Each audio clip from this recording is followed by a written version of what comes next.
Good afternoon. Okay, എല്ലാവർക്കും good afternoon. Okay Saranya.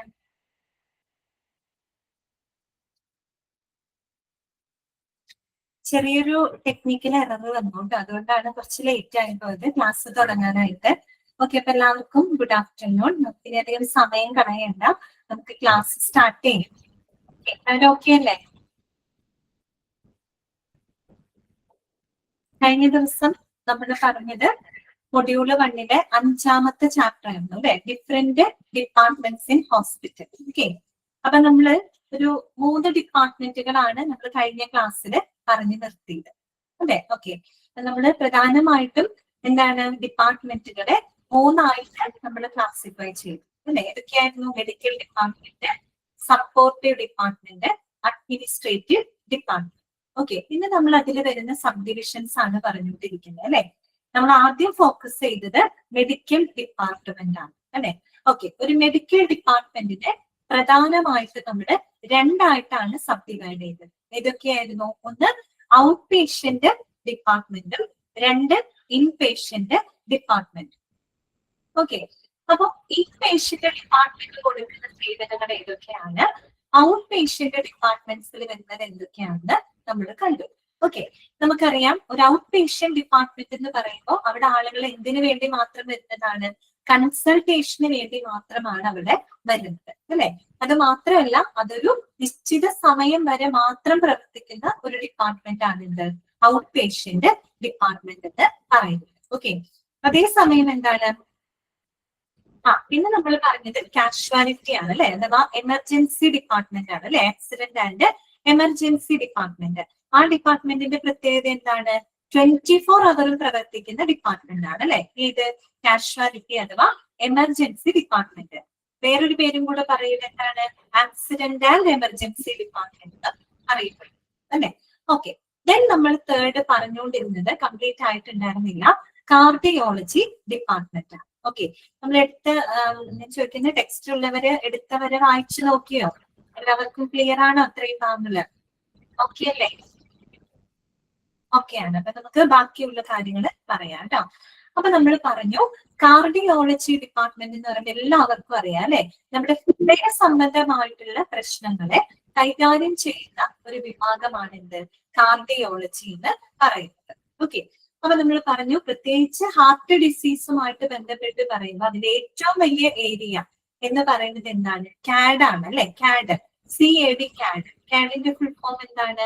Coronary artery disease എന്നാണ് കേട്ടോ. കാഡ് എന്നാണ് പൊതുവെ എഴുതുക. എന്താണ് കാഡ് എന്ന് കണ്ടു കഴിഞ്ഞാൽ നിങ്ങൾ മനസ്സിലാക്കുക എന്താണിത്? കൊറോണറി ആർട്ടറി ഡിസീസ് എന്നാണ് അല്ലെ. ഓക്കെ, അപ്പൊ അതെന്താന്നൊക്കെ കഴിഞ്ഞ ക്ലാസ്സിൽ നമ്മൾ പറഞ്ഞതാണ്. അതിനൊരു എക്സാമ്പിൾ ആണ് എന്ത്? ആൻജിന എന്ന് പറയുന്നത്. ആൻജിന പെക്ടോറിസ് എന്നാണ് പറയുന്നത്. ഓക്കെ, ഇനി അടുത്തത് എന്താണ് അവിടെ കൊടുക്കുന്ന മറ്റു സേവനങ്ങൾ നോക്കി. കൊറോണറി ആർട്ടറി ബൈപ്പാസ് ഗ്രാഫ്റ്റിംഗ് അല്ലെ. എന്താണ്? ബൈപ്പാസ് സർജറിയെ പറ്റിയിട്ട് നിങ്ങൾ കേട്ടിട്ടുണ്ടായിരിക്കും അല്ലെ. Okay, coronary artery bypass grafting. എന്താണ് ഈ grafting? Bypass grafting, bypass surgery എന്ന് പറയുമ്പോൾ അത്യാവശ്യം വളരെ കോംപ്ലിക്കേറ്റഡ് ആയിട്ടുള്ള ഒരു സർജറിയാണ് അല്ലെ. ഓക്കെ, ഇന്നിപ്പോ ധാരാളം ആളുകളിലൊക്കെ ചെയ്യുന്ന ഒരു സർജറിയാണ്. പക്ഷെ അത് നമുക്ക് മനസ്സിലാക്കാനായിട്ട് വലിയ ബുദ്ധിമുട്ടൊന്നുമില്ല. ജസ്റ്റ് അത് എന്താന്ന് പറയാം. ഓക്കെ, ബൈപ്പാസ് സർജറി നിങ്ങൾ കേട്ടിട്ടുള്ളതാണ്. അതെന്താണെന്നൊന്നും നിങ്ങളോട് ചോദിക്കില്ല, എങ്കിലും അതോടെ പറഞ്ഞു പോയിരിക്കുന്ന കാരണം കൊണ്ട് നമുക്കൊന്ന് മനസ്സിലാക്കി വെക്കുന്നത് നല്ലതായിരിക്കും അല്ലെ. എന്താണ് ബൈപ്പാസ് ഗ്രാഫ്റ്റിംഗ് എന്ന് പറഞ്ഞു കഴിഞ്ഞാല് നമ്മൾ നേരത്തെ മറ്റേ കാഡിനെ പറ്റി പറഞ്ഞു അല്ലെ. കൊറോണറി ആർട്ടറി ഡിസീസിനെ പറ്റി നമ്മൾ പറഞ്ഞിട്ടുണ്ടായിരുന്നു. ഓക്കെ, അപ്പോ സപ്പോസ് നിങ്ങൾ ഇങ്ങനെ വിചാരിക്കാം, അപ്പൊ നമ്മുടെ വീട്ടിലേക്ക് പോകുന്ന വഴിയില് ഒരു മരം വീഴാന്ന് വിചാരിക്കാം. ഒരു മരം വീണ് കഴിഞ്ഞ് കഴിഞ്ഞാല് നമ്മൾ എന്ത് ചെയ്യും? നമ്മുടെ വഴിയില് മരം വീണ് അവിടെ ബ്ലോക്കായി. അപ്പൊ നമ്മൾ എന്ത് ചെയ്യണം? നമ്മൾ വേറെ ഏതെങ്കിലും വഴിയിലൂടെ നമ്മൾ നമ്മുടെ വീട്ടിലോട്ട് എത്തണം അല്ലെ. വേറെ വല്ല വഴിയിലൂടെ പോയി നമ്മൾ നമ്മുടെ വീട്ടിലോട്ട് എത്തണം എന്നതുപോലെ തന്നെയാണിത്. അതായത് നമ്മുടെ കൊറോണറി ആർട്ടറിയില് ഈ ഫാറ്റ് വന്നിങ്ങനെ അടിഞ്ഞുകൂടി അവിടെ എന്ത് വരികയാണ്? ബ്ലോക്ക് വരികയാണ്. അതിനെയാണ് നമ്മൾ കാഡ് എന്ന് പറയുന്നത് അല്ലെ. അങ്ങനെ ബ്ലോക്ക് വരുമ്പോ സ്വാഭാവികമായിട്ടും ഈ ഓക്സിജനേറ്റഡ് ബ്ലഡിന് അതിന്റെ വീട്ടിലോട്ട്, അതിന്റെ ഹാർട്ടിലോട്ട് അതിനെ എത്താൻ സാധിക്കാതെ വരും അല്ലെ.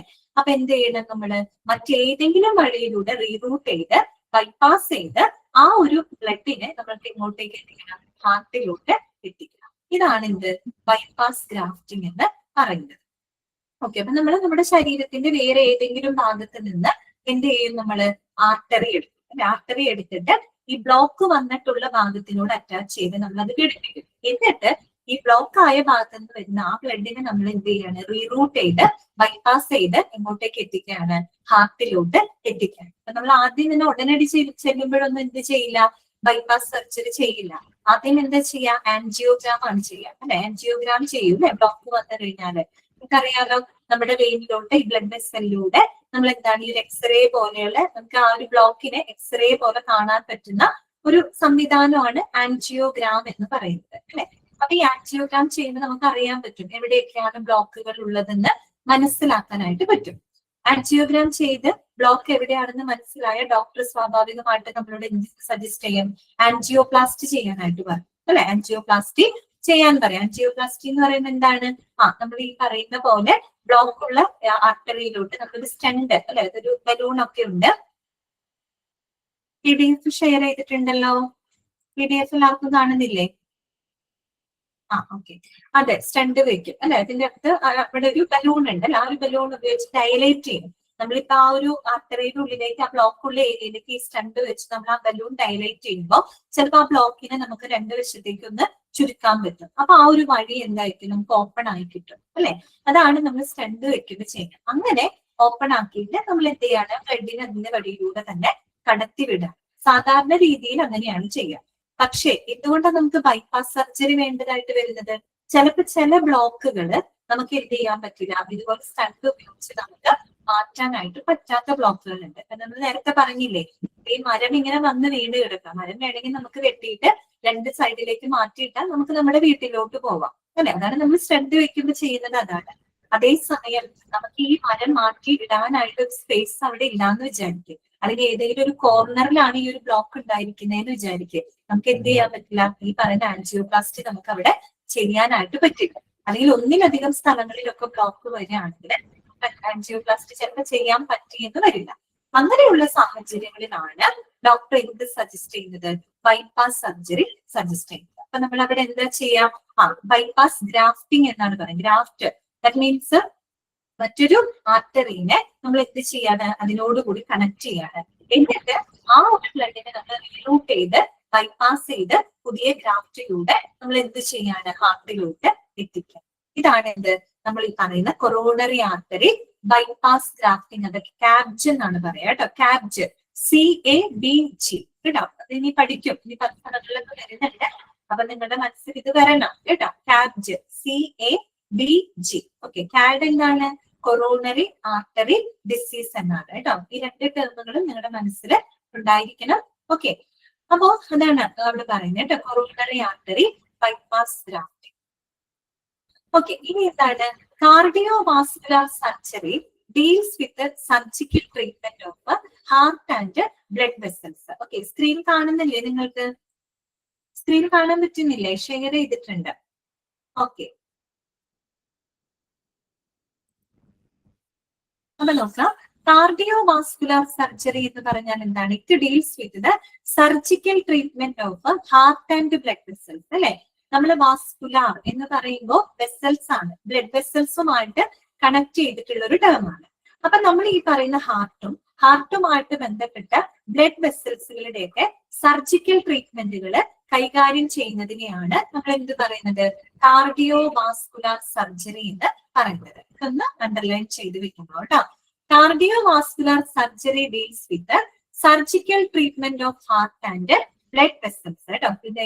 ഹൃദയമായിട്ട് ബന്ധപ്പെട്ട ബ്ലഡ് വെസൽസുകളുടെയൊക്കെ സർജിക്കൽ ട്രീറ്റ്മെന്റ് പറയുന്നതാണ് കാർഡിയോവാസ്കുലർ സർജറി. ഓക്കെ, ഇനി നെക്സ്റ്റ് എന്താണ് പറയുന്നത്, cardiac surgery involves the procedures like bypass surgeries, valve repairs, valve replacement, and surgery for the congenital defects, vascular defect. അവിടെ വരെ പറയാം. അതായത് നമുക്കറിയാം, ഒരു കാർഡിയാക് സർജറി എന്ന് പറയുമ്പോൾ അവിടെ ഈ ബൈപ്പാസ് ഗ്രാഫ്റ്റിംഗ് മാത്രമാണോ നടക്കുന്നത്? അല്ല. പിന്നെ എന്തൊക്കെ സേവനങ്ങൾ അവിടെ കൊടുക്കുന്നുണ്ട്? ബൈപ്പാസ് സർജറികൾ ഉണ്ട്, വാൽവ് റിപ്പയറുകൾ അല്ലെ, നമ്മുടെ ഹാർട്ടിലെ വാൽവുകൾ ഉണ്ട്. അപ്പൊ വാൽവുകൾക്ക് എന്തെങ്കിലും തകരാറുകളൊക്കെ സംഭവിച്ചു കഴിഞ്ഞാൽ ഈ വാൽവ് റിപ്പയറുകള്, അതുപോലെ തന്നെ വാൽവ് റീപ്ലേസ്മെന്റ് അല്ലെ, ഇപ്പൊ വാൽവുകൾക്ക് എന്തെങ്കിലും തകരാറുണ്ടെങ്കിൽ ചിലപ്പോൾ നമുക്കത് റീപ്ലേസ് ചെയ്യേണ്ടതായിട്ട് വരും. അപ്പൊ അങ്ങനെയുള്ള പ്രൊസീജിയറുകളും അവിടെ ചെയ്യുന്നുണ്ട്. അതുപോലെ തന്നെ surgery for the congenital defect. Congenital എന്ന് പറഞ്ഞാൽ എന്താണ്? ബൈ ബർത്ത് ആണ്, ജന്മനാ ഉണ്ടാകുന്ന ഡിഫക്റ്റുകൾ. ചില ആളുകൾക്ക് ഈ പറയുന്ന പോലെ ജന്മനാ തന്നെ ഹൃദയത്തിന് എന്തെങ്കിലും ഡിസോർഡേഴ്സ് ആയിട്ട് വരാം അല്ലെ. അപ്പൊ അങ്ങനെയുള്ള കൺജെനിറ്റൽ ഡിഫക്ട്സിന് വേണ്ടിയിട്ടുള്ള സർജറികള് ഇതെല്ലാം തന്നെ എവിടെയാണ് ചെയ്യുന്നത്? Cardiology ഡിപ്പാർട്ട്മെന്റിലാണ്.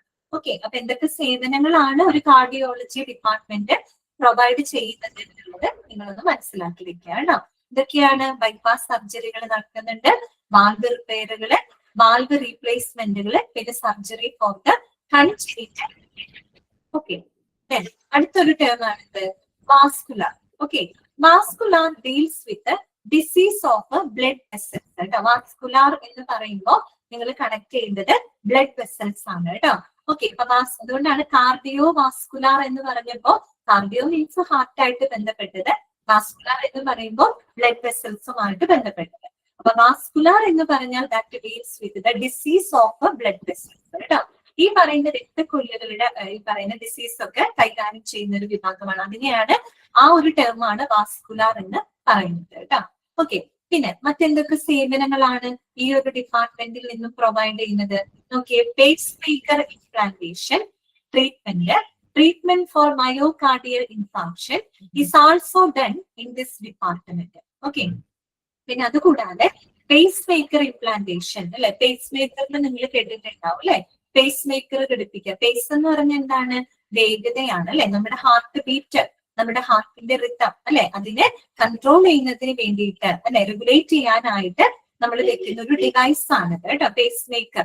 Okay, it's a medical device that is used to treat the heart beat of rhythm. Okay, അത് നോർമൽ റേറ്റിന് ആ ഒരു ഹാർട്ട് ബീറ്റ് അല്ലെങ്കിൽ ആ ഹാർട്ടിന്റെ റിതം റെഗുലേറ്റ് ചെയ്യാനായിട്ട് നമ്മൾ വെക്കുന്ന ഒരു എന്താ പറയാ മെഡിക്കൽ എക്യുപ്മെന്റ് ആണ് പേസ് മേക്കർ എന്ന് പറയുന്നത്. നമുക്ക് ഓൾറെഡി ഉണ്ട് സൈനോ ഏട്രിയൽ നോഡ് എന്ന് പറഞ്ഞിട്ട് നമ്മുടെ ഹാർട്ടിലുണ്ട്. പക്ഷെ അതിന് എന്തെങ്കിലും തകരാറുകൾ സംഭവിക്കുമ്പോഴാണ് നമ്മൾ ഇങ്ങനെ ഒരു പേസ് മേക്കർ ഘടിപ്പിക്കേണ്ടതായിട്ട് വരുന്നത്. ഓക്കെ, അപ്പൊ അങ്ങനെയുള്ള പേസ് മേക്കർ ഇംപ്ലാന്റേഷൻസ്, മറ്റു ട്രീറ്റ്മെന്റ്സുകള്, പിന്നെ ട്രീറ്റ്മെന്റ് ഫോർ മയോകാർഡിയൽ ഇൻഫാക്ഷൻ. എന്താണ് ഈ മയോകാർഡിയൽ ഇൻഫാക്ഷൻ? ആ പേര് എടുക്കേണ്ട സംഭവം വേറൊന്നുമല്ല, ഹാർട്ട് അറ്റാക്ക് ആണ് കേട്ടോ. ഹാർട്ട് അറ്റാക്കിനെ പറയുന്നതാണ് മയോകാർഡിയൽ ഇൻഫാക്ഷൻ എന്നാണ് പറയുക കേട്ടോ. അത് തന്നെയാണ് ഹാർട്ട് അറ്റാക്ക് കേട്ടോ. പിന്നെ ഈ ടേമുകളൊക്കെ ഇനി നിങ്ങൾക്ക് വേറെ ചാപ്റ്ററുകളിലൊക്കെ വരും. ഓക്കെ, അപ്പൊ അതൊന്ന് നോട്ട് ചെയ്ത് വെക്കുക കേട്ടോ. Myocardial infarction that is also done in this department. ഇങ്ങനെയുള്ള സേവനങ്ങളും ഏത് ഡിപ്പാർട്ട്മെന്റിലാണ് ചെയ്യുന്നത്? കാർഡിയോളജി ഡിപ്പാർട്ട്മെന്റിലാണ് ചെയ്യുന്നത്. ഓക്കെ ആണോ? മനസ്സിലായോ നിങ്ങൾക്ക്? കാർഡിയോളജി ക്ലിയർ അല്ലേ? ഓക്കെ, അപ്പൊ നിങ്ങൾ അറിഞ്ഞു വെക്കുക കേട്ടോ കാർഡിയോളജി എന്താണ്. അതുപോലെ തന്നെ അതിന്റെ ഒരു എക്സാമ്പിൾ എന്താണ്? കാഡ് അല്ലെ, കൊറോണറി ആർട്ടറി ഡിസീസ്, അതിന്റെ എക്സാമ്പിൾ ആണ് ആൻജിന എന്ന് പറഞ്ഞത്. പിന്നെ കാർഡിയോളജി ഡിപ്പാർട്ട്മെന്റിൽ കൊടുക്കുന്ന മറ്റ് സേവനങ്ങള് അതൊക്കെ നോട്ട് ചെയ്ത് കേട്ടോ. നമ്മൾ ഒരുപാട് ഡീറ്റെയിൽഡ് ആയിട്ടൊന്നും നമുക്ക് വേണ്ട, വളരെ ജനറൽ ആയിട്ടുള്ള ഇൻഫർമേഷൻസ് മാത്രം നമുക്ക് അവിടെ പഠിക്കാം. ഈ ഒരു ചാപ്റ്റർ പഠിക്കുമ്പോൾ നിങ്ങൾ ശ്രദ്ധിക്കേണ്ടത്, നമ്മൾ ഓരോ ഡിപ്പാർട്ട്മെന്റുകൾ പഠിക്കുമ്പോൾ ഓരോ ഡിപ്പാർട്ട്മെന്റുകളും എന്തുമായിട്ട് ബന്ധപ്പെട്ടതാണ്. ഇനി നമ്മൾ ചില ഡിപ്പാർട്ട്മെന്റുകളൊക്കെ പഠിക്കുമ്പോൾ അതിനകത്ത് പല ഓർഗൻ സിസ്റ്റംസ് ഒക്കെ വരുന്നുണ്ട്, അതിന്റെ ഭാഗങ്ങളൊക്കെ വരുന്നുണ്ട്. അതൊക്കെ നിങ്ങൾ നോട്ട് ചെയ്ത് വെക്കണം. ചിലപ്പോൾ ഏതെങ്കിലും ഒരു ഓർഗൻ സിസ്റ്റം തന്നിട്ട് നിങ്ങളോട് പറയും ഈ ഒരു ഓർഗനുമായിട്ട് ബന്ധപ്പെട്ട ഇഷ്യൂസുകൾ ഏത് ഡിപ്പാർട്ട്മെന്റിലാണ് ഹാൻഡിൽ ചെയ്യുന്നത് എന്ന് ചോദിക്കുമ്പോൾ നിങ്ങൾക്ക് ഐഡന്റിഫൈ ചെയ്യാനായിട്ട് പറ്റും. ഓക്കെ, അപ്പൊ ആ രീതിയിൽ നോക്കാം കേട്ടോ. ഇതാണ് എന്റെ വോയിസും ഫേസൊക്കെ സ്റ്റക്ക് ആയിട്ടാണോ ഇരിക്കുന്നത്? എല്ലാവർക്കും അങ്ങനെയാണോ?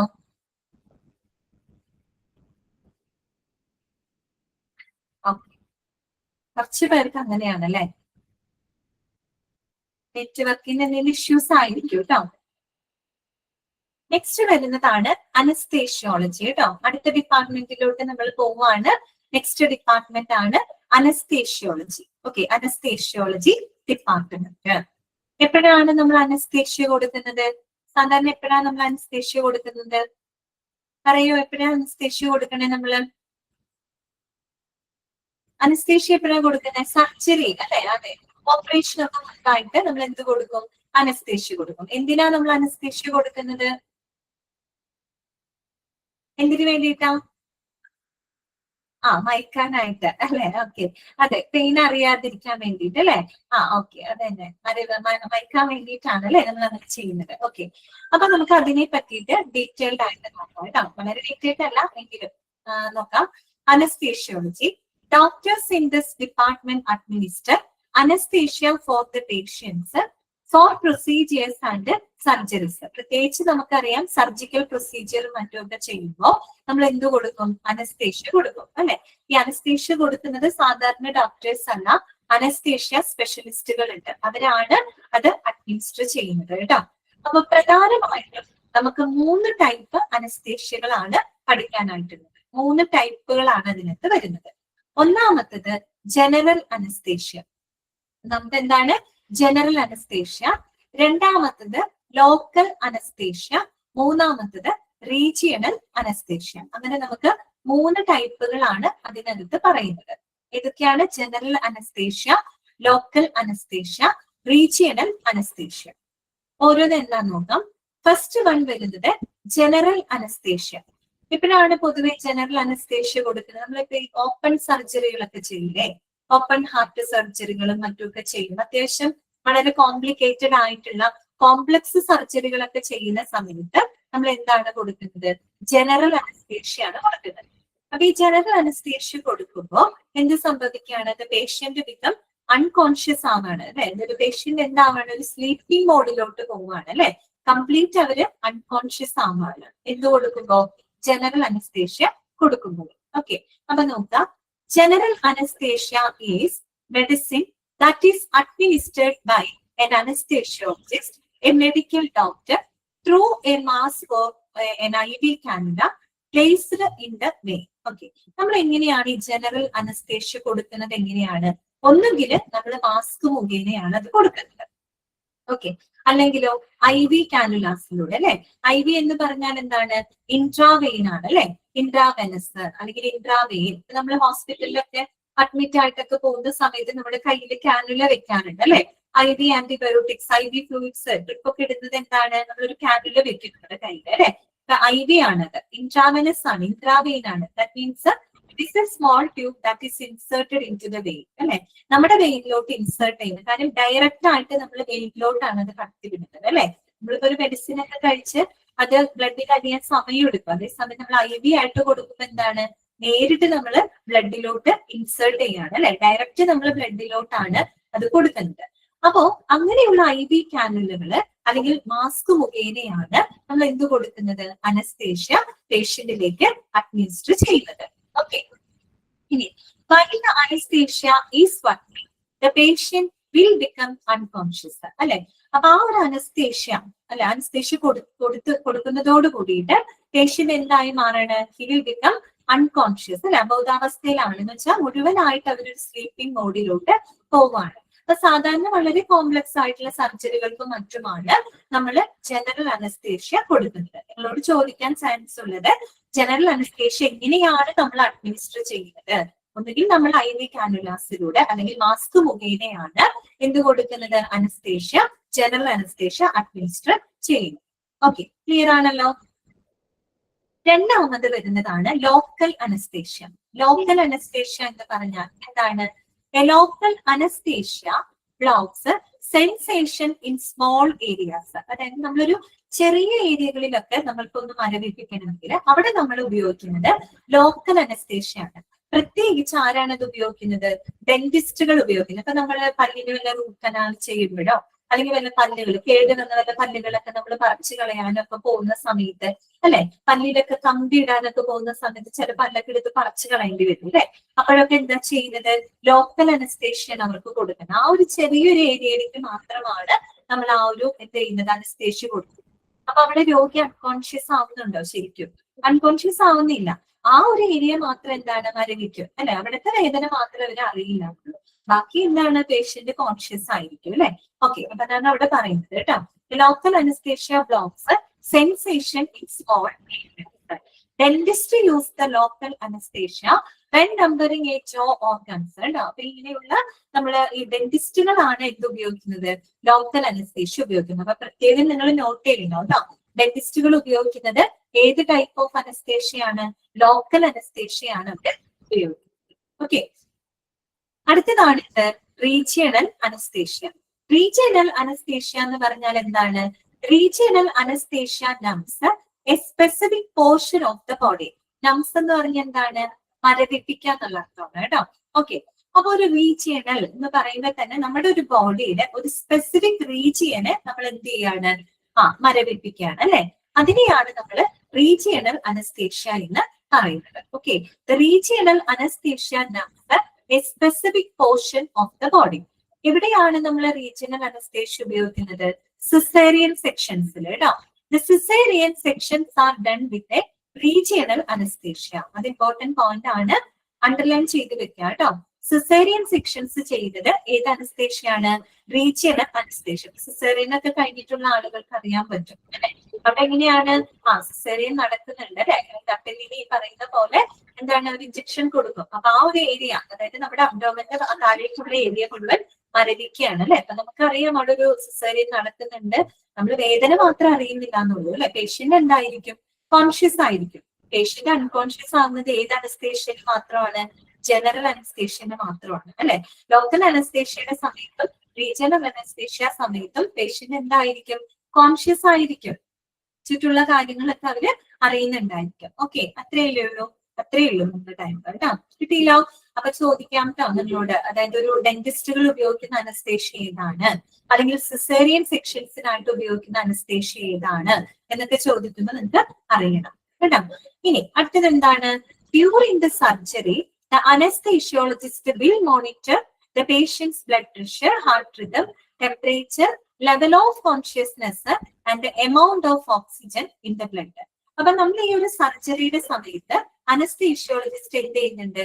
പേഷ്യന്റിന്റെ ബ്ലഡ് പ്രഷർ, അവരുടെ ഹാർട്ട് റിതം, ടെമ്പറേച്ചർ, അവരുടെ ലെവൽ ഓഫ് കോൺഷ്യസ്നെസ്, പിന്നെ അവരുടെ amount of oxygen in the blood, ഈ പറയുന്ന കാര്യങ്ങളെല്ലാം തന്നെ അവര് കണ്ടിന്യൂസ് ആയിട്ട് എന്ത് ചെയ്യുന്നുണ്ട്? മോണിറ്റർ ചെയ്യുന്നുണ്ട്. ഓക്കെ, ഒരു അനസ്തേഷ്യ കൊടുക്കുമ്പോ ഈ പറയുന്ന എന്തൊക്കെ കാര്യങ്ങളാണ് മോണിറ്റർ ചെയ്യുന്നത്? ബ്ലഡ് പ്രഷർ മോണിറ്റർ ചെയ്യുന്നുണ്ട്, ഹാർട്ട് റിതം മോണിറ്റർ ചെയ്യുന്നുണ്ട്, അവരുടെ ടെമ്പറേച്ചർ, അവരുടെ ലെവൽ ഓഫ് കോൺഷ്യസ്നെസ്, പിന്നെ അവരുടെ ബ്ലഡിലുള്ള ഓക്സിജന്റെ അളവ്, ഇതെല്ലാം തന്നെ അവിടെ മോണിറ്റർ ചെയ്യുന്നുണ്ട്. ഓക്കെ, ക്ലിയർ ആണോ? ഒന്ന് വായിച്ചു നോക്കൂ, ജസ്റ്റ് ഒന്ന് വായിച്ചു നോക്കിയേ.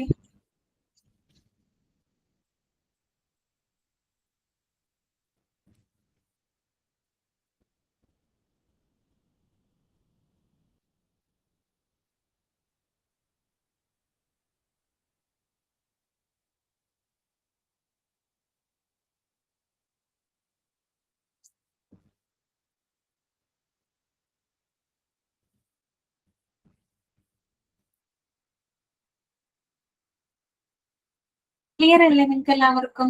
മനസ്സിലാവുന്നുണ്ടല്ലോ പറയുന്നത്? അപ്പൊ നമുക്ക് അടുത്ത യൂണിറ്റ് പഠിച്ചാലോ? മീൻസ് അടുത്ത ഡിപ്പാർട്ട്മെന്റിലോട്ട് പോവാനോ?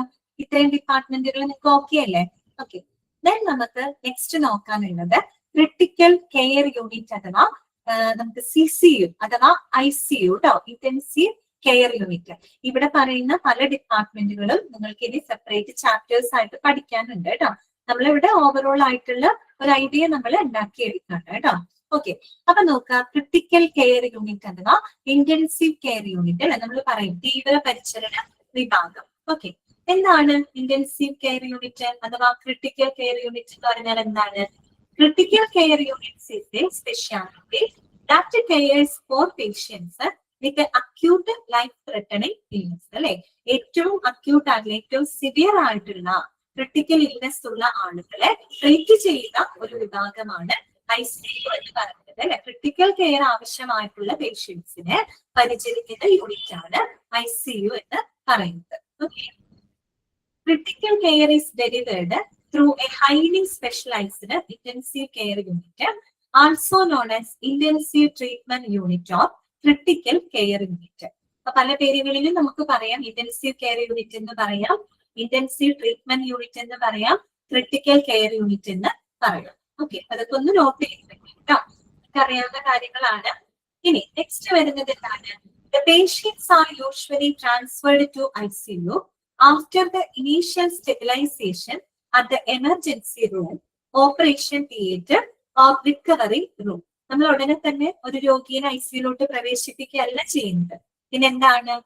എമർജൻസി റൂമിലോട്ട്, അല്ലെ, കാഷ്വാലിറ്റിയിലായിക്കോട്ടെ, അല്ലെങ്കിൽ ഒരു ഓപ്പറേഷൻ തന്നെ ഒരു ഓപ്പറേഷൻ തിയേറ്ററിൽ നിന്നോ, അല്ലെങ്കിൽ ഈ പറയുന്ന ഒരു റിക്കവറി റൂമിൽ നിന്നോ ഇനീഷ്യൽ സ്റ്റെബിലൈസേഷൻ ചെയ്തതിന് ശേഷം മാത്രമാണ് നമ്മൾ ഒരു രോഗിയെ പരിചരണത്തിന് വേണ്ടിയിട്ട് എങ്ങോട്ടേക്ക് ഷിഫ്റ്റ് ചെയ്യുന്നത്?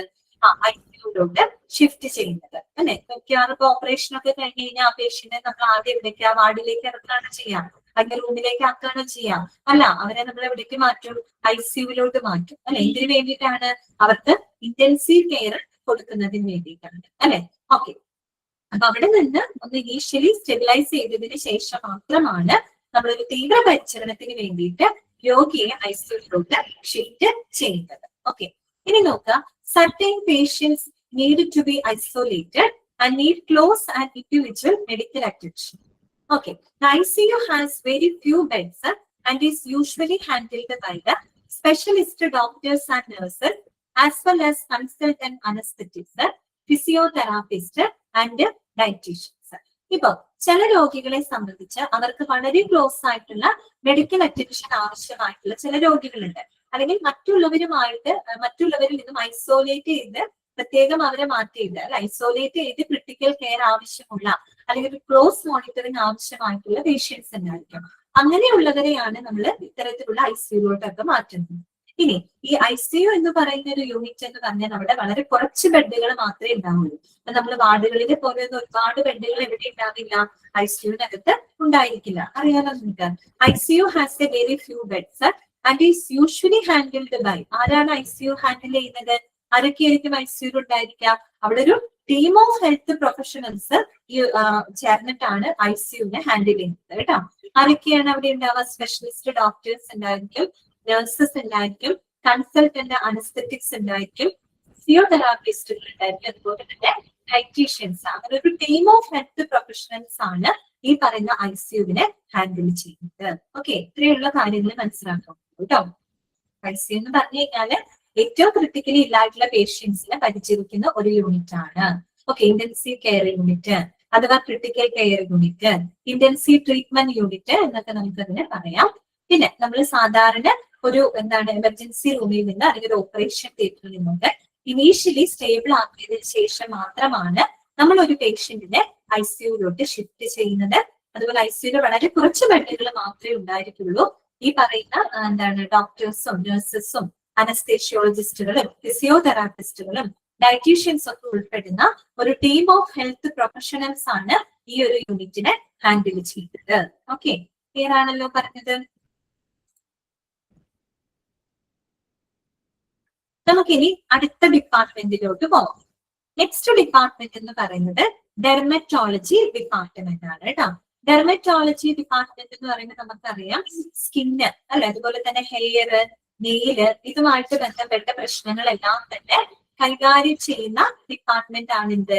Dermatology department. പെട്ടെന്ന് സ്കിന്ന് മാത്രമാണ് മനസ്സിലാവുക. സ്കിന്ന് മാത്രമല്ല, സ്കിന്ന്, ഹെയർ, അതുപോലെ തന്നെ നെയില്, ഇങ്ങനെയൊക്കെ ഉള്ളതിന്റെ പ്രശ്നങ്ങള്, ഇത്തരം പ്രശ്നങ്ങളൊക്കെ കൈകാര്യം ചെയ്യുന്നത് ഏത് ഡിപ്പാർട്ട്മെന്റിലാണ്? ഡെർമറ്റോളജി ഡിപ്പാർട്ട്മെന്റിലാണ്. ഓക്കെ, അപ്പൊ നോക്കാം. Dermatology is the science that deals with the diagnosis and treatment of diseases of the skin, hair and nails. Underline ചെയ്ത് വെക്കാം. നമ്മുടെ സ്കിന്ന്, ഹെയർ, നെയിൽസ് ഇതുമായിട്ട് ബന്ധപ്പെട്ട ഡിസീസുകൾക്കുള്ള ട്രീറ്റ്മെന്റുകൾ കൊടുക്കുന്ന യൂണിറ്റ് ആണ് ഡെർമറ്റോളജി എന്ന് പറയുന്നത്. Okay, it offers specialised treatment four all clinical general dermatological problems, including disorders of the skin, hair and nail and venereal diseases. അല്ലെ, സാധാരണയുള്ള ജനറൽ ഡെർമറ്റോളജിക്കൽ പ്രോബ്ലംസ് എന്ന് പറയുന്നത് നമ്മുടെ സ്കിന്നിനെ, നമ്മുടെ ഹെയർ, നമ്മുടെ നെയിൽ, ഈവൻ വെനേറിയൽ ഡിസീസസ് വരെ. Venereal എന്ന് വെച്ച് കഴിഞ്ഞാൽ ഈ പറയുന്ന സെക്ഷുവലി ഡിസീസസ് ഒക്കെ ഉണ്ടാകും. അതുമൂലം സ്കിന്നിലൊക്കെ വരുന്ന ഇഷ്യൂസ് ഉണ്ട്. അങ്ങനെയുള്ള പ്രശ്നങ്ങൾ, അത്തരത്തിലുള്ള ജനറൽ ഡെർമറ്റോളജിക്കൽ പ്രോബ്ലംസുകളൊക്കെ ഈ ഒരു ഡിപ്പാർട്ട്മെന്റിനകത്ത് ഹാൻഡിൽ ചെയ്യുന്നുണ്ട്. അതിനു പുറമെ എന്തും കൂടി ഉണ്ട്? Also advanced cosmetic dermatology services, അതുപോലെ ഏറ്റവും അഡ്വാൻസ്ഡ് ആയിട്ടുള്ള കോസ്മെറ്റിക് ഡെർമറ്റോളജി സേവനങ്ങളും കൊടുക്കുന്നുണ്ട്. ഇപ്പൊ മിക്ക സ്കിൻ എന്താ പറയാ സ്പെഷ്യലിസ്റ്റ് അല്ലെങ്കിൽ സ്കിൻ ക്ലിനിക്കിലൊക്കെ പോയി കഴിഞ്ഞാൽ അവിടെ ജനറൽ ക്ലിനിക് സ്കിൻ പ്രോബ്ലംസ് മാത്രമല്ല ഈ പറയുന്ന പോലെ കോസ്മെറ്റിക് ഡെർമറ്റോളജി സേവനങ്ങളൊക്കെ അവിടെ പ്രൊവൈഡ് ചെയ്യുന്നുണ്ട് അല്ലെ. എന്തൊക്കെയാണ് ഇതിനകത്ത് വരുന്നത്? Cosmetic dermatology service for the management of problems. എന്തൊക്കെ പ്രോബ്ലംസുകളാണ് നോക്കിയേ? Like acne. ആക്നെ എന്ന് പറഞ്ഞാൽ എന്താണ്? ആക്നെ കേട്ടിട്ടില്ലേ നിങ്ങൾ? പരസ്യത്തിലൊക്കെ കേട്ടിട്ടില്ലേ? ആക്നെ, പിമ്പിൾസ് എന്നൊക്കെ കേട്ടിട്ടില്ലേ? എന്ത് സംഭവം? ആക്നെ എന്താണ്? പാടുകളാണ് കേട്ടോ. എന്താണ്? പാടുകളാണ് കേട്ടോ. അറിയില്ലെങ്കിൽ എഴുതി വെക്കുന്ന കേട്ടോ. സോറി, പാടുകളല്ല, മുഖക്കുരു ആണ് കേട്ടോ. പിമ്പിൾസ് എന്നൊക്കെ നമ്മൾ പറയില്ലേ? ആക്നെ, ഓക്കെ, മുഖക്കുരു. അതുപോലെ തന്നെ സ്കാർ. സ്കാർ ആണ് എന്ത്? പാടുകൾ അല്ലെ, മുഖത്ത് വരുന്ന പാടുകള്. അതുപോലെ തന്നെ പിഗ്മെന്റേഷൻ പ്രോബ്ലംസ്, ഡിസ്കളറേഷൻ ഒക്കെ വരില്ലേ സ്കിന്നിന്റെ ഭാഗത്ത്? ഓക്കെ, അപ്പൊ അതിനെയുള്ള പിഗ്മെന്റേഷൻ. പിന്നെ വിറ്റിലിഗോ. വിറ്റിലിഗോ എന്ന് പറഞ്ഞാൽ എന്താണ്? വിറ്റിലിഗോ വെള്ളപ്പാണ്ടാണ് കേട്ടോ. എന്താണ്? വെള്ളപ്പാണ്ട്. അതുപോലെ തന്നെ എന്താണ്? Hair loss or hair fall അല്ലെ. Okay, hair loss, hair fall issues, unwanted hair അല്ലെ, അനാവശ്യമായിട്ടുള്ള രോഗങ്ങൾ അങ്ങനത്തേക്ക് റിമൂവ് ചെയ്യുന്നൊക്കെ പറഞ്ഞ് കണ്ടിട്ടുണ്ടാവുമല്ലോ. അതുപോലെ തന്നെ മോൾസ്. മോൾസ് എന്ന് പറഞ്ഞാൽ എന്താണ്? മറുകുകളാണ് കേട്ടോ. ഓക്കെ, ദെൻ വാട്സ്. എന്താണ് വാട്സ്? വാട്സ് എന്ന് പറഞ്ഞു കഴിഞ്ഞാൽ നമ്മൾ പറയില്ല അരിമ്പാറ എന്നൊക്കെ പറയില്ലേ? ഇങ്ങനെ നിങ്ങളുടെ നാട്ടിലൊക്കെ ഇങ്ങനെ പറയാം, നമ്മൾ അരിമ്പാറ എന്നൊക്കെയാണ് പറയാ കേട്ടോ. ഓക്കെ, നിങ്ങൾ ഓരോരുത്തരുടെ നാട്ടിൽ ചിലപ്പോൾ വ്യത്യാസം ഉണ്ടായിരിക്കും. ഇവിടെ അങ്ങനെയാണ് പറയുന്നത് കേട്ടോ. പിന്നെ റിംഗ്ലിംഗ്. ഓക്കെ, അരിമ്പാറ അങ്ങനെ തന്നെയല്ലേ പറയുന്നത്? ഓക്കെ, പിന്നെന്താണ്? Wrinkling and ageing skin. ചുളിവുകള്, മുഖത്തുണ്ടാവുന്ന ചുളിവുകള്, അതുപോലെ തന്നെ സ്കിന്നിൽ പ്രായം തോന്നിക്കുന്ന അങ്ങനെയുള്ള ഇഷ്യൂസുകളൊക്കെ, അത്തരത്തിലുള്ള അഡ്വാൻസ്ഡ് ആയിട്ടുള്ള കോസ്മെറ്റിക് ഡെർമറ്റോളജി സേവനങ്ങളും ഏത് ഡിപ്പാർട്ട്മെന്റ് ആണ് പ്രൊവൈഡ് ചെയ്യുന്നത്? ഡെർമറ്റോളജി ഡിപ്പാർട്ട്മെന്റ് ആണ് പ്രൊവൈഡ് ചെയ്യുന്നത്. ഓക്കെ, സിമ്പിൾ ആയിട്ടുള്ള കാര്യമാണ്, വേറെ കാര്യങ്ങളൊന്നും അതിനകത്ത് പറയുന്നില്ല കേട്ടോ. അപ്പൊ നമ്മുടെ സ്കിന്ന്, ഹെയർ, നെയില് ഇതുമായിട്ട് ബന്ധപ്പെട്ട ഇഷ്യൂസുകൾ കൈകാര്യം ചെയ്യുന്ന ഡിപ്പാർട്ട്മെന്റ് ആണ് ഡെർമറ്റോളജി. ചിലപ്പോൾ നിങ്ങളോട് അങ്ങനെയായിരിക്കില്ലേ ചോദിക്കാം, ഈ പറയുന്ന എന്തെങ്കിലും പ്രോബ്ലംസ് ഒക്കെ എടുത്തു തരും. ആക്നെ അല്ലെങ്കിൽ സ്കാർ അല്ലെങ്കിൽ വിറ്റിലിഗോ അല്ലെങ്കിൽ വാട്സ്, മോൾസ്, ഇങ്ങനെയുള്ള എന്താണ് അഡ്വാൻസ്ഡ് സേവനങ്ങളൊക്കെ തരുന്ന മെഡിക്കൽ ഡിപ്പാർട്ട്മെന്റ് ഏതാണ് എന്നാണ് ചോദിച്ചാൽ നമുക്ക് അറിയണം അത് ഡെർമറ്റോളജി ഡിപ്പാർട്ട്മെന്റ് ആണ്. ആ രീതിയിലും ചോദിക്കാം കേട്ടോ. ഓക്കെ ആണോ? മോൾസ് എന്ന് പറഞ്ഞാൽ മറുകുകളാണ് കേട്ടോ. മറുക്. ഓക്കെ, അതിനെയാണ് മോൾസ് എന്ന് പറയുന്നത്.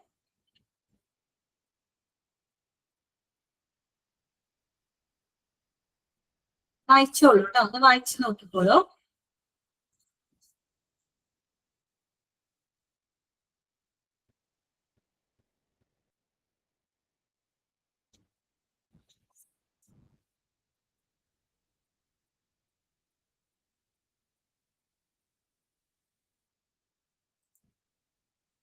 നെക്സ്റ്റ് ഡിപ്പാർട്ട്മെന്റ് ആണ് ENT ഡിപ്പാർട്ട്മെന്റ് കേട്ടോ. ENT ഡിപ്പാർട്ട്മെന്റ് എല്ലാവർക്കും പരിചയമുള്ള ഒരു ഡിപ്പാർട്ട്മെന്റ് ആണ് അല്ലെ. ഏതാണ്? ഇയേഴ്സ്, നോസ് ആൻഡ് ത്രോട്ട് അല്ലെ. Okay, ENT department. അപ്പൊ നോക്കാം, as the name indicates, this department deals with ailments concern with ear, nose and throat അല്ലെ. നമ്മുടെ കണ്ണ്, അതുപോലെ തന്നെ മൂക്ക്, അതുപോലെ ത്രോട്ട്, ഇവയുമായിട്ട് ബന്ധപ്പെട്ട എല്ലാ പ്രശ്നങ്ങളും കൈകാര്യം ചെയ്യുന്ന വിഭാഗമാണ് ENT എന്ന് പറയുന്നത് അല്ലെ. ഓക്കെ, ഇനി a doctor who is trained in the medical and surgical treatment of the ears, nose, throat and related structures of the head and neck is generally referred to an ENT surgeon or ENT specialist. Otherwise, മറ്റൊരു പേരും കൂടെ പറയും ഓട്ടോലാരിംഗോളജിസ്റ്റ് കേട്ടോ. ഓട്ടോലാരിംഗോളജിസ്റ്റ് എന്ന് ചിലപ്പോൾ നമുക്ക് അധികം familiar ആയിരിക്കില്ല, അതുകൊണ്ട് ആ പേര് നോട്ട് ചെയ്ത് വെക്കാം കേട്ടോ. ENT സർജൻ, ENT സ്പെഷ്യലിസ്റ്റ് എന്നൊക്കെ നമ്മൾ എപ്പോഴും പറയുന്ന ഒരു വാക്കാണ് ഓട്ടോലാരിംഗോളജിസ്റ്റ്. ആരാണ് ഓട്ടോലാരിംഗോളജിസ്റ്റ് എന്ന് പറഞ്ഞു കഴിഞ്ഞാല്? നമ്മൾ ഈ പറയുന്ന ഇയർ, നോസ്, ENT അല്ലെ. അതുപോലെ തന്നെ അതുമായിട്ട് റിലേറ്റഡ് ആയിട്ട് നമ്മുടെ ഹെഡ് ആൻഡ് നെക്ക്, അതുമായിട്ട് ബന്ധപ്പെട്ട ഹെഡ് ആൻഡ് നെക്ക് റീജിയനിലൊക്കെ അല്ലെ, അത്തരം സ്ട്രക്ചേഴ്സിലൊക്കെ വരുന്ന അല്ലെങ്കിൽ ഇങ്ങനെയുള്ള പ്രശ്നങ്ങളെല്ലാം തന്നെ കൈകാര്യം ചെയ്യുന്നതിന് ട്രെയിനഡ് ആയിട്ടുള്ള ആ ഒരു ഡോക്ടറിനെ നമ്മൾ പറയാം ENT സർജൻ അഥവാ ENT സ്പെഷ്യലിസ്റ്റ് അഥവാ ഓട്ടോലാരിംഗോളജിസ്റ്റ് എന്നാണ് പറയുന്നത് കേട്ടോ. ഓട്ടോളജി എന്നു പറഞ്ഞു കഴിഞ്ഞാൽ നമ്മുടെ കേൾവിയുമായിട്ട് ബന്ധപ്പെട്ട ഒരു വാക്കാണ് കേട്ടോ, ഓട്ടോളജി. അപ്പൊ ഓട്ടോലാരിംഗോളജിസ്റ്റ് എന്നാണ് അറിയപ്പെടുന്നത് കേട്ടോ. ഒന്ന് നോട്ട് ചെയ്തിരിക്കണേ. ഇനി നെക്സ്റ്റ് നമ്മൾ പറയുന്നത് the parts covered under this speciality includes ears, nose and nasal passages, sinuses, larynx, oral cavity and mouth and throat, as well as the structure of the neck and face. അല്ലെ, നമ്മള് ഈ പറയുന്ന ENT വിഭാഗത്തിൽ വരുന്ന ഭാഗങ്ങൾ ഏതൊക്കെയാണ്? ഇയറും നോസും ത്രോട്ടും ഉണ്ടെന്ന് നമുക്കറിയാം. ബാക്കിയുള്ള ഭാഗങ്ങൾ ഏതൊക്കെയാണ്? സൈനസസ് അല്ലെ, നേസൽ പാസേജസ് അല്ലെ, നേസൽ പാസേജസ് നമ്മുടെ മുക്കിന്റെ ഭാഗങ്ങളാണ്. അതുപോലെ തന്നെ സൈനസസ്, സൈനസസ് എന്ന് പറയുമ്പോൾ ശരിക്കും നമ്മുടെ ഈ ഒരു ഹെഡിന്റെ ഭാഗമാണ് അല്ലെ, അതായത് നമ്മുടെ നോസുമായിട്ട് കണക്ട് ചെയ്തിട്ടുള്ള ഈ ഒരു റീജിയൻ ആണ്. നമ്മുടെ നോസും അതുപോലെ തന്നെ നമ്മുടെ ഹെഡിന്റെ ഇവിടെ കുറച്ച് പൊള്ളയായിട്ടുള്ള ഭാഗങ്ങളാണ് കേട്ടോ, വേക്കന്റ് ആയിട്ടുള്ള ഭാഗങ്ങളാണ്. അതിനെയാണ് നമ്മൾ സൈനസസ് എന്നാണ് പറയുന്നത്. അവിടെ ഈ പറയുന്ന പോലെ മ്യൂക്കസ് കെട്ടിക്കിടന്നിട്ടാണ് സൈനസൈറ്റിസ് പോലുള്ള ഇഷ്യൂസ് ഒക്കെ ഉണ്ടാകുന്നത്. അതാണ് അവരോട് പറയുന്നത് related structure of the head and neck അല്ലെ, നമ്മുടെ നോസുമായിട്ട് കണക്ട് ചെയ്തിട്ടുള്ള ഹെഡിന്റെ ഭാഗമാണ് അല്ലെ സൈനസ്. അതുപോലെ തന്നെ ലാരിങ്സ്, ലാരിങ്സ് എന്ന് പറഞ്ഞാൽ എന്താണ്? വോയിസ് ബോക്സ് ആണ് കേട്ടോ, നമ്മുടെ ശബ്ദം, നമ്മുടെ ഈ സ്വനതന്തുക്കളൊക്കെ സ്ഥിതി ചെയ്യുന്ന ആ ഒരു ഭാഗമാണ് കേട്ടോ ലാരിങ്സ് എന്ന് പറയുന്നത്, നമ്മുടെ വോയിസ് ബോക്സ് ആണ്. ഓക്കെ, ദെൻ ഓറൽ കാവിറ്റി, പിന്നെ mouth and throat, then structure of the neck and face. ഇതുമായിട്ട് ബന്ധപ്പെട്ട നമ്മുടെ നെക്ക്, നമ്മുടെ ഫേസിന്റെ ഏരിയകളൊക്കെയാണ് ENT വിഭാഗത്തിൽ വരുന്നത്. ഓക്കെ, ഇനി it includes the treatment of A variety of ailment. Ailment എന്ന് പറഞ്ഞാൽ എന്താണ്? അസുഖം അഥവാ രോഗം എന്നുള്ള അർത്ഥമാണ് കേട്ടോ. എയിൽമെന്റ് എന്ന് പറഞ്ഞാൽ അസുഖം എന്നുള്ള അർത്ഥമാണ്. Okay, it includes the treatment of A variety of ailment like. അപ്പോ ഈ ഒരു വിഭാഗത്തില് എന്തൊക്കെ അസുഖങ്ങൾക്കുള്ള സേവനങ്ങളാണ് പ്രൊവൈഡ് ചെയ്യുന്നത്?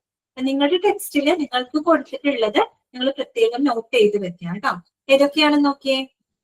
ഫസ്റ്റ് വൺ വരുന്നത് general ear, nose and throat diseases കേട്ടോ. ഇതൊക്കെയാണ് general ear, nose and throat diseases. അതുപോലെ തന്നെ നെക്ക് ലംസ്. നെക്ക് ലംസ് എന്ന് പറഞ്ഞാൽ എന്താണ്? കഴുത്തിൽ ഉണ്ടാവുന്ന മുഴകള്. ഓക്കെ, കഴുത്തിന്റെ ഭാഗത്തൊക്കെ വരുന്ന മുഴകള്. അതുപോലെ തന്നെ cancers of the head and neck area, നമ്മുടെ ഹെഡ് നെക്ക് ഭാഗത്തൊക്കെ വരുന്ന ക്യാൻസറുകള്. ചില നെക്ക് ലംസുകളൊക്കെ എന്താവാം? ക്യാൻസറസ് ആവാം അല്ലെ. അപ്പൊ അത്തരത്തിലുള്ള cancers of the head and neck area, നമ്മുടെ ഹെഡ് നെക്ക് ഏരിയയിലൊക്കെ വരുന്ന ക്യാൻസറുകള്. പിന്നെ വരുന്നത് ടിയർ ഡക്ട് പ്രോബ്ലംസ് ആണ്, കണ്ണുനീർ ഗ്രന്ഥികൾക്ക് ഉണ്ടാകുന്ന പ്രശ്നങ്ങൾ. അപ്പൊ പെട്ടെന്ന് നിങ്ങൾ കണ്ണെന്ന് കേൾക്കുമ്പോൾ നിങ്ങൾ ചിലപ്പോൾ ചിന്തിക്കുന്നത് ഓഫ്താൽമോളജി ആയിട്ട് കണക്റ്റഡ് അല്ലേ എന്ന് വിചാരിക്കും. അവിടെയും വരുന്നുണ്ട്. അത് കൂടാതെ ടിയർ ഡക്ട് പ്രോബ്ലംസ് കേട്ടോ, എന്ന് വെച്ചാൽ കണ്ണുനീർ ഗ്രന്ഥികൾക്ക് ഉണ്ടാകുന്ന പ്രോബ്ലംസ്. അതുപോലെ തന്നെ ബാലൻസിങ് ആൻഡ് ഹിയറിംഗ് ഡിസോർഡേഴ്സ്, മിക്ക ആളുകൾക്കുള്ളതാണ് അല്ലെ. ഇയർ ബാലൻസിങ് ഇഷ്യൂസ് ഒക്കെ നിങ്ങൾ കേട്ടിട്ടുണ്ടായിരിക്കും അല്ലെ. ഓക്കെ, അപ്പൊ അത്തരത്തിലുള്ള ബാലൻസിങ് ആൻഡ് ഹിയറിംഗ് ഡിസോർഡേഴ്സ്. അതുപോലെ തന്നെ സ്നോറിങ്. സ്നോറിങ് എന്താണ്? കൂർക്കമ്മലിയാണ് കേട്ടോ. അത് നമ്മുടെ ഈ മൂക്കിലൊക്കെ ബ്ലോക്ക് വരുമ്പോ സമയത്ത് വരുന്നൊരു പ്രശ്നമാണ് ഈ സ്നോറിങ് ഒക്കെ കേട്ടോ. അപ്പൊ ഈ സ്നോറിങ് പ്രോബ്ലംസ് ഒക്കെ ഏത് ഡിപ്പാർട്ട്മെന്റിലാണ് ഹാൻഡിൽ ചെയ്യുന്നത്? ENT ഡിപ്പാർട്ട്മെന്റിലാണ് കേട്ടോ. പിന്നെ വരുന്നത് ENT അലർജി പ്രോബ്ലംസ്, ENT ആയിട്ട് ബന്ധപ്പെട്ട അലർജിക് പ്രോബ്ലംസ്. പിന്നെ salivary gland diseases. Salivary gland എന്ന് പറയുമ്പോൾ എന്താണ്? ഉമിനീർ ഗ്രന്ഥികളാണ് കേട്ടോ, ഉമിനീർ ഗ്രന്ഥികളാണ്. ഓക്കെ, അപ്പൊ അതുമായിട്ട് ബന്ധപ്പെട്ട ഡിസീസ് നമ്മുടെ മൗത്തിന്റെ ഭാഗമാണത് കേട്ടോ. അപ്പൊ സലൈവറി ഗ്ലാൻഡ് ഡിസീസസ് കേട്ടോ, ഉമിനീർ ഗ്രന്ഥികൾക്ക് ഉണ്ടാവുന്ന പ്രോബ്ലംസുകള്. പിന്നെ വരുന്നത് വോയിസ് ഡിസോർഡേഴ്സ് കേട്ടോ, നമ്മുടെ ശബ്ദത്തിന് ഉണ്ടാകുന്ന മാറ്റങ്ങൾ. ഇങ്ങനെയുള്ള കാര്യങ്ങളെല്ലാം തന്നെ ഏത് ഡിപ്പാർട്ട്മെന്റ് ആണ് ഹാൻഡിൽ ചെയ്യുന്നത്? ENT ഡിപ്പാർട്ട്മെന്റ് ആണ് കേട്ടോ. ഓക്കെ, അപ്പൊ ജസ്റ്റ് അതൊന്ന് വായിച്ചു നോക്കി, മനസ്സിലായി നോക്കി.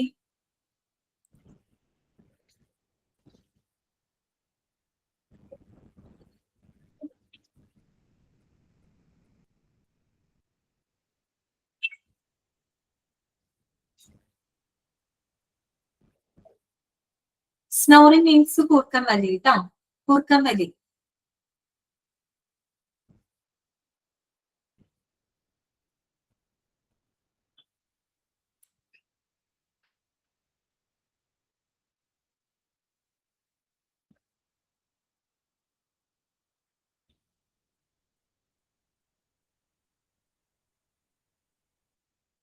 ഇത്രയും ഭാഗങ്ങൾ ഓക്കെ ആണോ? നെക്സ്റ്റ് ഡിപ്പാർട്ട്മെന്റ് ആണ് നമുക്ക് പഠിക്കാനുള്ളത് എൻഡോക്രൈനോളജി കേട്ടോ. ഇതാണ് എൻഡോക്രൈനോളജി.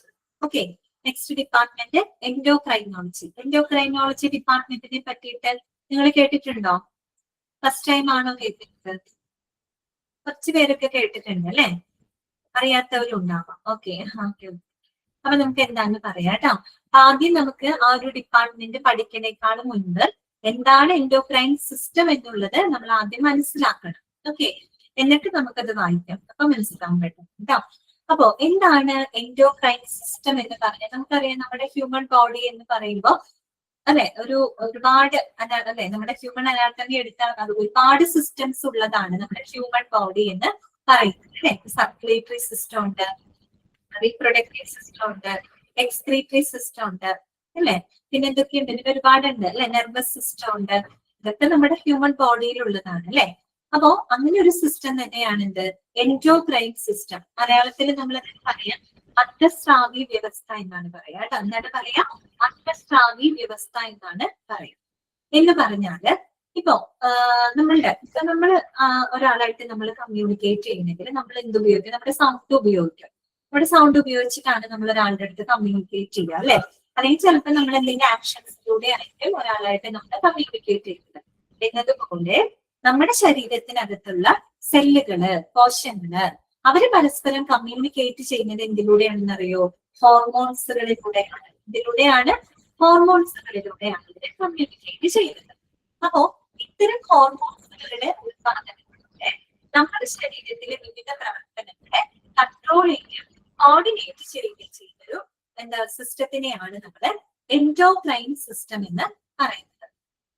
എൻഡോക്രൈൻ സിസ്റ്റം എന്ന് പറയുമ്പോൾ നിങ്ങളുടെ മനസ്സിലോട്ട് ആദ്യം വരുന്ന ഹോർമോണുകളെ പറ്റിയിട്ടാണ്. ഓക്കെ, ഇങ്ങനെയുള്ള ഹോർമോണുകളുടെ ഉത്പാദനത്തിലൂടെ നമ്മുടെ ശരീരത്തിലെ പ്രവർത്തനങ്ങളെ കോർഡിനേറ്റ് ചെയ്യുന്ന, കൺട്രോൾ ചെയ്യുന്ന ആ ഒരു സിസ്റ്റത്തിനെയാണ് നമ്മൾ എൻഡോക്രൈൻ സിസ്റ്റം എന്ന് പറയുന്നത്, അഥവാ അന്തഃസ്രാവി വ്യവസ്ഥ എന്നാണ് പറയുന്നത്. ഓക്കെ, ഇത്തരം ഹോർമോൺസുകളെ പ്രൊഡ്യൂസ് ചെയ്യുന്ന ഗ്രന്ഥികളെ, ഗ്ലാൻഡുകളെ നമ്മൾ എന്ത് പറയുന്നറിയോ?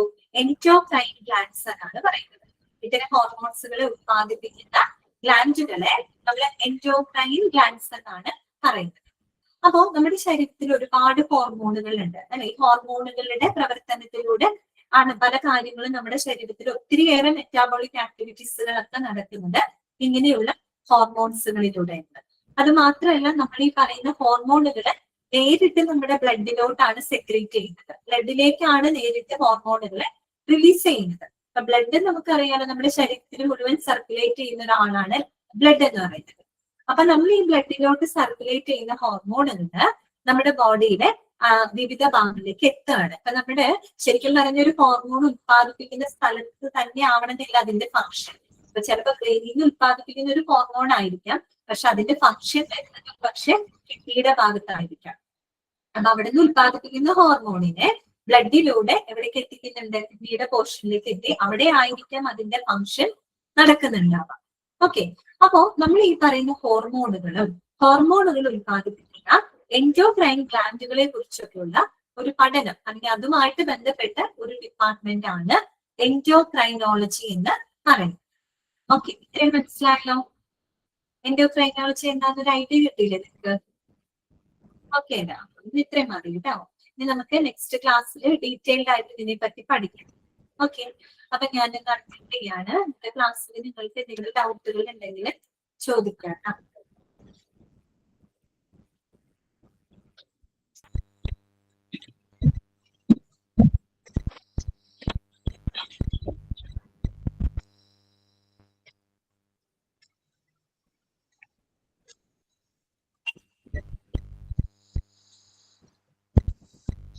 ഇപ്പൊ നമ്മള് മനസ്സിലാക്കി വെക്കാം. വേറെ ഡൗട്ട്സ്